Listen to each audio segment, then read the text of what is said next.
So the question we've all been asking us, is the Makeup by Mario Master Mattes, the neutrals, really a necessity?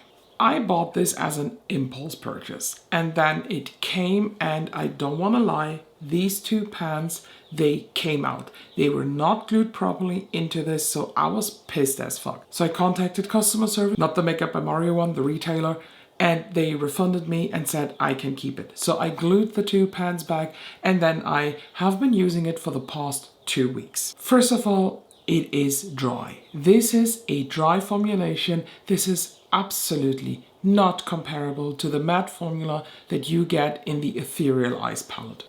Take a look at the swatches that I will put here. I don't get where this is a neutral palette.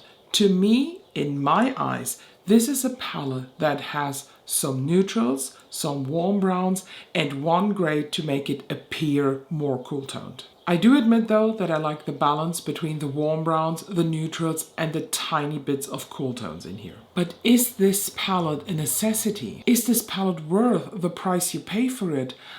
Absolutely not. Don't get fucked in. Don't get fooled like I did. Don't get hyped up by all the overly edited photos of this palette. This is mediocre.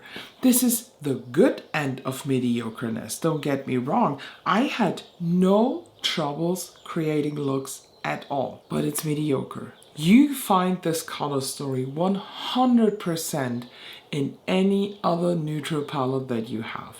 Do you know what this reminds me of a lot? Quality-wise, a not so good version of Biba, but color story and undertone-wise, a better version of Biba. So everything that I criticized in the Natasha Denona Biba palette when it came to the color story, I give it a plus here, but the quality is not as good. Color story wise, this is better than the first Master Mattes that turned into mustard on me.